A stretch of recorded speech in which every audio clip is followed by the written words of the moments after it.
Allez, bonjour à tous et bienvenue. Aujourd'hui, on plonge dans un truc qui nous concerne tous, les maths du hasard.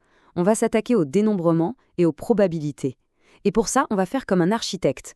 On va poser des fondations solides, puis on va se munir des bons outils pour construire notre raisonnement, étape par étape. Pile ou face, le loto, une partie de dés entre amis. On a l'impression que tout ça, c'est juste du hasard, pas vrai? Eh bien, détrompez-vous. Derrière ce chaos apparent, il y a des règles, une vraie logique mathématique. Et c'est justement ça qu'on va explorer ensemble aujourd'hui. Alors, voilà notre plan d'attaque. On va commencer par la base de la base, les ensembles. Ce sont nos fondations. Ensuite, on passera au gros du sujet, le dénombrement, l'art de compter les possibilités. Après ça, on verra comment tout ça nous mène aux probabilités. Pour enfin, et c'est le plus important, apprendre à choisir le bon outil au bon moment. Allez, on y va. Ok, c'est parti pour le premier chapitre, les fondations. Parce que oui, avant même de penser à compter, il faut savoir de quoi on parle. Qu'est-ce qu'on est en train de compter? C'est là que les ensembles entrent en jeu. Pensez-y comme les briques élémentaires de tout notre édifice. Voilà ces fameux diagrammes de Venn, super utiles pour visualiser. Imaginons un truc simple. Le cercle A, c'est, disons, les gens qui aiment le chocolat. Le cercle B, ceux qui aiment le café. L'intersection, la partie où les deux se croisent, eh bien c'est tout simple, ce sont les gourmands qui aiment les deux. Et l'union, c'est quand on prend tout le monde en compte. Ceux qui aiment le chocolat, ceux qui aiment le café et ceux qui aiment les deux. En gros, tous ceux qui aiment au moins l'un des deux. C'est la base de tout. Maintenant, un petit mot de vocabulaire, mais un mot-clé, le cardinal. Ça a l'air compliqué, mais en fait, ça veut juste dire le nombre d'éléments. C'est tout. On regarde l'ensemble A, il y a 4 lettres dedans, et bien son cardinal, c'est 4. C'est aussi bête que ça. Ok, attention, cette formule est super importante et super logique, vous allez voir. Si on veut connaître la taille de l'union de A et B, on pourrait se dire facile, j'additionne la taille de A et la taille de B. Sauf que, si on fait ça, les éléments qui sont dans les deux à la fois, on les compte 2 fois. C'est pour ça qu'on doit soustraire une fois l'intersection. C'est le principe d'inclusion et exclusion. Pensez à vos contacts sur les réseaux. Pour savoir combien de personnes différentes on connaît, on ne peut pas juste additionner les amis Facebook et les abonnés Insta. Il faut enlever ceux qui sont sur les deux, sinon on les compte en double. C'est exactement ça. Bon, nos fondations sont en place. Maintenant, on peut commencer à construire. On passe à l'étape suivante, le cœur du sujet, le dénombrement. C'est l'art de compter, mais de manière intelligente. C'est notre boîte à outils pour répondre à la question « Combien de possibilités existent ?» Et sans ça, impossible de faire des probas. Dans cette boîte à outils, on a principalement 4 instruments. La piliste, l'arrangement, la permutation et la combinaison. Le plus dur, en général, ce n'est pas de les utiliser, c'est de savoir lequel sortir pour quel problème. Mais pas de panique, c'est exactement ce qu'on va voir. Allez, premier outil, la pliste ou puplet. Les mots importants à retenir ici, c'est tirage successif et avec remise. L'exemple parfait, c'est le code d'un cadenas ou d'un téléphone. L'ordre des chiffres est évidemment super important et rien ne nous empêche d'utiliser plusieurs fois le même chiffre. Le code 1111, ça marche très bien. Ordre et répétition. Donc, pour résumer, avec une playlist, est-ce que l'ordre compte? Oui, absolument. Est-ce qu'on peut répéter les éléments? Oui, tout à fait. La formule est toute simple. C'est n puissance p. N, c'est le nombre d'options qu'on a à chaque fois. Et p, c'est le nombre de fois qu'on pioche. Deuxième outil, l'arrangement. Alors là, on change une règle du jeu. C'est toujours un tirage successif, donc l'ordre compte toujours, mais cette fois, c'est sans remise. Une fois qu'on a utilisé un élément, on ne peut plus le reprendre. L'image parfaite pour ça, c'est le tiercé, le podium d'une course. L'ordre d'arrivée est crucial, mais bien sûr, un cheval ne peut pas finir premier et deuxième en même temps. Donc, pour l'arrangement, récapitulons. L'ordre, toujours aussi important. La répétition, là, c'est non, c'est interdit. La formule, elle, fait intervenir ce qu'on appelle les factoriels. Un peu plus calculatoire, mais la logique reste la même.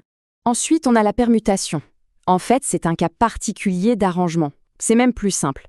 C'est un arrangement où on prend tous les éléments disponibles. L'exemple typique, de combien de façons différentes peut-on ranger 5 livres sur une étagère? Ou encore, de combien de manières peut-on mélanger un jeu de 52 cartes? Voilà, ça c'est une permutation. La définition est donc super claire. C'est le nombre de manières d'ordonner tous les éléments d'un ensemble. Et la formule est la plus simple de toutes, n factoriel, notez n avec un point d'exclamation. Si on a 3 lettres, ABC, on a 3 factoriels, c'est-à-dire 3 fois 2 fois 1, soit 6 possibilités. C'est tout. Et on arrive au dernier outil, et souvent celui qui pose le plus de problèmes, la combinaison. Attention, ici, on change complètement de paradigme.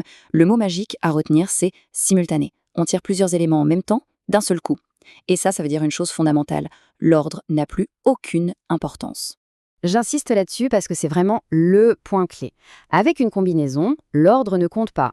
Pensez à la formation d'une équipe. Que je choisisse Paul, puis Jacques, puis Marie, ou bien Marie, puis Paul, puis Jacques, à la fin, c'est la même équipe, non? Voilà, c'est ça une combinaison. L'exemple roi, c'est le loto. On s'en fiche de l'ordre dans lequel les numéros sont tirés. Ce qui compte, c'est d'avoir les bons sur notre grille.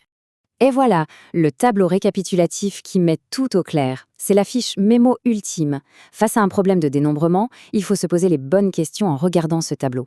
Est-ce que c'est un tirage successif avec remise? Hop, P-liste. Successif mais sans remise, c'est un arrangement. Et si c'est un tirage simultané, où l'ordre n'a aucune importance, alors là, sans hésiter, c'est une combinaison. Avec ça, on est paré. Parfait. Les fondations sont là, la boîte à outils est pleine, on est prêt à monter le dernier étage de notre construction, les probabilités. On va enfin pouvoir mesurer l'incertain. La formule de base des probabilités, au fond, est d'une simplicité enfantine. C'est le nombre de cas qui nous arrange, qu'on appelle les cas favorables, divisé par le nombre total de cas possibles. C'est tout. Le vrai travail, le vrai défi, c'est de calculer correctement ces deux nombres. Et pour ça, on a notre super boîte à outils de dénombrement qu'on vient de voir. Regardons un exemple classique, le problème de l'urne. On lit l'énoncé et on cherche le mot-clé. Et là, on le voit. On tire simultanément 3 boules. Bingo! Le mot simultanément, c'est le signal. C'est le voyant rouge qui clignote et qui nous dit « utilise une combinaison ». Une fois qu'on a ça, le reste déroule. On calcule le nombre total de combinaisons possibles, puis le nombre de combinaisons qui correspondent à ce qu'on cherche, et on fait la division. C'est mécanique. Ah, une petite précision, mais elle est cruciale. Cette belle formule cas favorable sur cas possible ne marche que dans une situation bien précise, l'équiprobabilité. Ça veut dire que chaque résultat de base a exactement la même chance de se produire. Quand on lance un dé, on suppose qu'il n'est pas pipé et que chaque face a bien une chance sur 6 d'apparaître. C'est cette hypothèse qui nous permet d'utiliser la formule. Bon, on arrive au moment de la synthèse. On a assemblé toutes les pièces de notre puzzle. Maintenant, quel est le message le plus important à retenir de tout ça? C'est simple. Tout repose sur le choix du bon outil. Au final, toute cette histoire de piliste, d'arrangement, de combinaison, tout ça se résume à 2 questions. 2 questions simples qu'il faut se poser systématiquement. Question numéro 1, est-ce que l'ordre est important? Si la réponse est non, c'est terminé, c'est une combinaison. Si la réponse est oui, alors on passe à la question numéro 2. Est-ce que la répétition est autorisée? Si oui, piliste, sinon, arrangement. C'est tout, c'est l'arbre de décision qui sauve à tous les coups. Et pour conclure, une petite question pour la route. Est-ce que les probabilités nous aident vraiment à prédire l'avenir? Ou est-ce qu'elles nous servent surtout à quantifier notre ignorance?